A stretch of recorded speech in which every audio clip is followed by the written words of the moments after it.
What's up, y'all? Living my best life in Ghana. We are here. We appreciate y'all. Thank y'all for subscribing. Thank y'all for watching our videos. We have hit the 400 plus marker. Yay! And we appreciate y'all support. I want to say thank you to all our viewers, all of our subscribers, everybody, our viewers here in Ghana, all across Africa. We appreciate you and thank y'all for the support and commenting and your questions or whatever. That helps us to bring our next great content that you need, the information that you need, or just whatever. It inspires us to make more videos. So keep it coming. Thank you for the positive energy, and we just want to show you that we can come home to the land of our ancestors and we can dispel all of the evil stereotypes that we have learned down through the years that has kept us from our motherland for so long. We are U.S. Africans living our best life in Ghana, and we want you to be on your way here to do the same. So thank you. Kwaba. Welcome, welcome, welcome to our channel. So, we want to do a video about things, the way things are here versus the way we are accustomed to in the States. I know you are accustomed to, let's say, the court system. You know what I'm saying? It's very important that we talk about these things because there is some concessions in place for us. The way we are used to doing things in America, I'm just saying to go about doing the things. It don't necessarily work for us. But you know, like just like for instance, somebody wrong you, you can file a lawsuit against them. You might not win, but at least you can file it. You know what I'm saying? And go through the process. Not here. No, it's not like that here. Not like that here. Yeah, especially if you're not a citizen. A lot of people they go to court and they be in court back and forth for years. For one small matter, that you know, it's not like that here. Don't come over here with those intentions of if something happens, you have to. I'm gonna take you. I'm gonna sue you. I'm gonna sue you. No.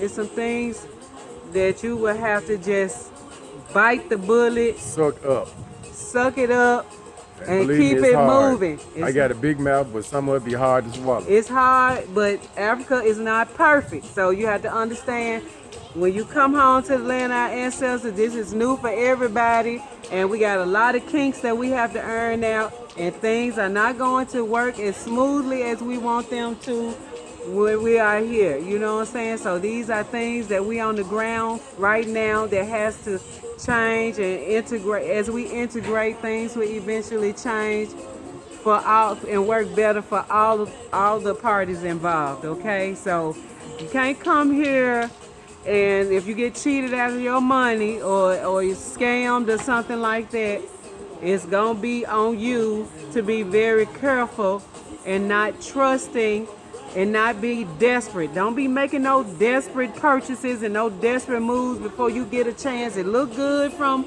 over there in America, and it looks like it's legitimate just because it's on the website and on the internet. It don't necessarily mean that it is. Please don't get caught up like that. Make sure you are on the ground or you have somebody that you can trust, and that's what this video is about. And don't buy no desert beachfront property. Because people will sell you dreams. Let me tell y'all this story before we go into this. This back when we first came here, and I want to say it was like 08. What year is that we didn't come? 2009 that we didn't come. It's 08. So we were out in an area called Sabaye. Minding our own business, me, Future, and Uncle Tete was there. Uncle T was outside washing the car. We were standing in. I'm gonna give you the whole scene. We was on the beach, white sand beach. We was in a rural area. We out in what people call the countryside. We was out there chilling. Nice little village next door, Dutch Commander. So we out there just parlaying. We met the people in the village. We playing on the beach with the kids, the balls, and seeing the fishermen in the morning bring the nets in with the fish. we living. So all of a sudden, now mind you, this area where we are is about 1.5 miles off the main road. Once you get off the main road, you got to drive about 1.5 miles through village and bush area to come out to the clearing to the beach side. So if you don't know that this place is back there, you're not gonna find this. I'm talking about tall bush, way taller than me. Look, you're not gonna put it simple. You're not gonna find the place. So anyway, we out there on the on the porches in particular day. We hear a car coming because it's nice and quiet. Even during the daytime, you hear the ocean coming in, the swell coming in and out. But anything outside of that, like planes, helicopters, trucks, cars, you hear it way down the road. So we hear this car coming. So like, oh man, who is this coming to see us out here? We ain't got no friends at this point too much. So here come a cab with these 2 guys in it and this one young lady in the cab. So the guy come up, oh, Rasta, how are you? We have heard you were here in the area and we want to come and speak to you and greet you, this, that, the third. So they talking, so they get out the car, come up on the porch, me, Future. It was somebody else on the porch that was there with us. I can't remember who it was. I want to say it was our kids, but I can't remember.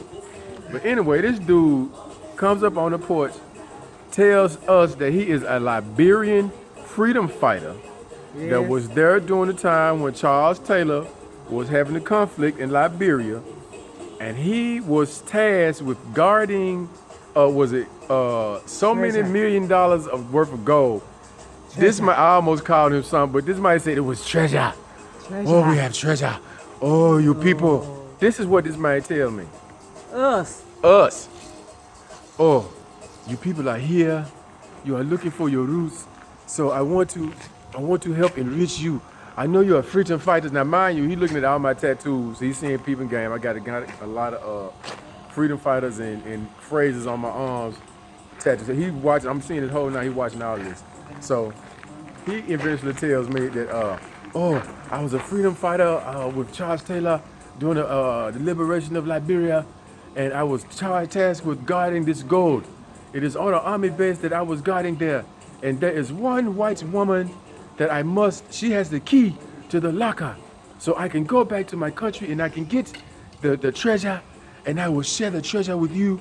This man pulls out a photocopied paper with all this crap that he's saying photocopied on the paper. It got coffee marks on the paper with fold lines, water ring lines, the whole 9 yards. So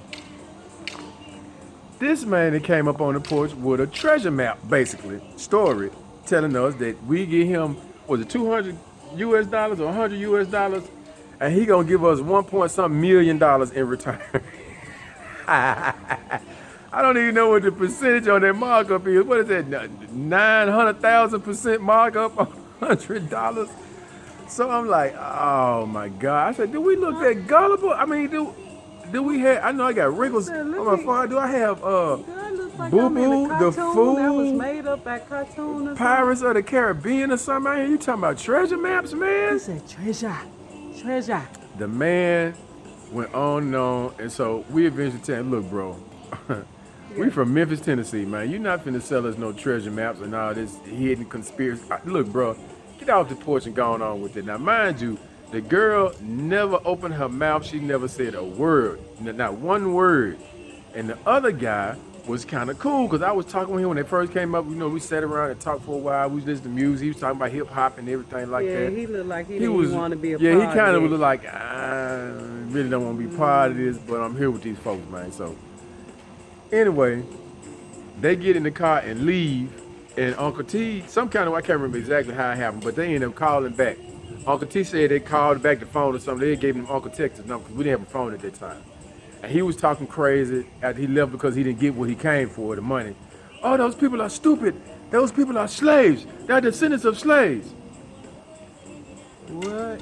What you just say, nigga? At this point, it came out. That's what I said. Yeah.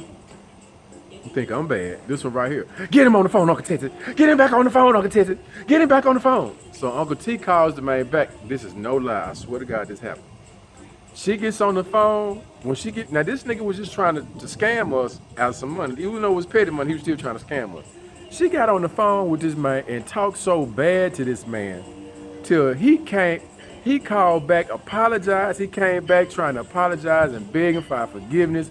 And the whole nine, y'all, she got to call them ancestors on him and I telling told him him the about ancestors gonna the wear descendants of the him ancestors out. going to wear his tail out. And they, people here have a big spiritual system. They believe in African spirituality, regardless of what they say.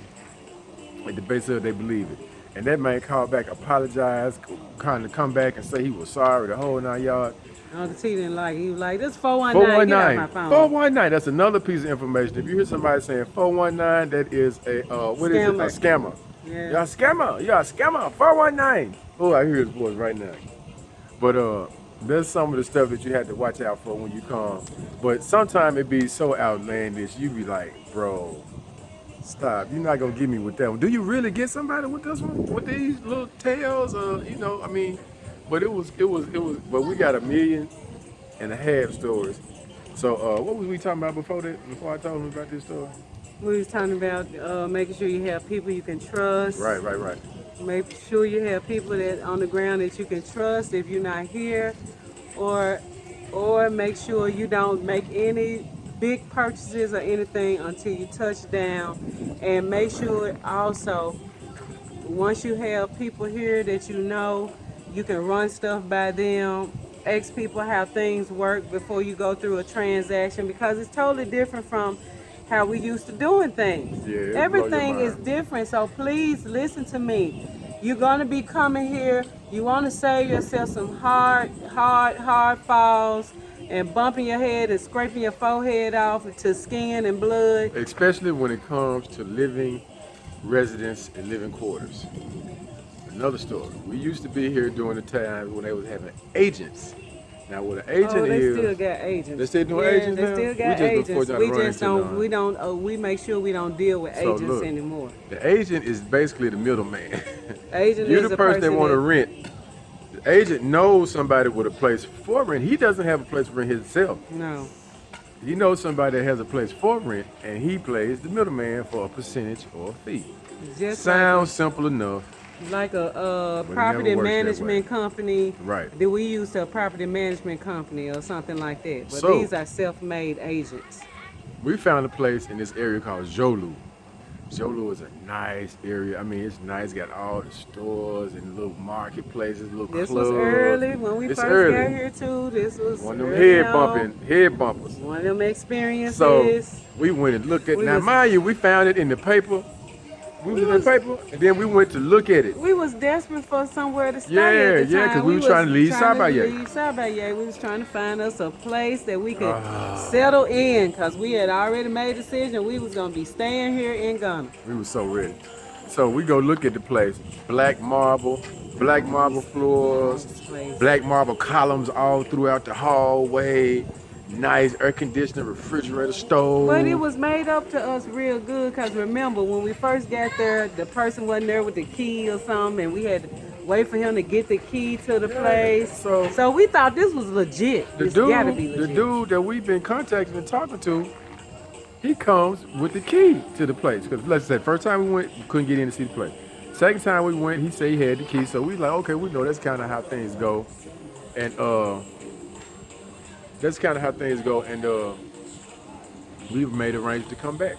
So when we come back, we go up in the agent. He has the key. The doorman opens the fence, the gate to the outside. This guy, the agent, has the key. He opens the apartment up. He's walking around while we looking through all the apartment. He on the phone doing like he conducting business or whatever. So we like, man, we can't beat like it. this. We'll We got a take nice look. We'll take it. So he's like, okay. Oh, so when do you want? We like, we need to go ahead and put some money down on it now. So he's like, yes, because this one will not stay Everyone is around. calling for Everyone it. is calling. You see, I'm on the phone. They're want to calling come me through the right weekend. now. They want to be one last of the weekend. So you should put something down nice when you come back, because we had to go to back to Cape Coast, El Minas to get our things and move from Cape Coast to Accra. So we're gonna do this over the course of a day. We leave, pay him. We pay him about, I think it was like between like 1,800 Ghana CDs or something like that to hold a spot, because we really wanted the place. We leave, go to Cape Coast. It's Friday, we pay him. Saturday, we packing our stuff. So Sunday, we are on our way back.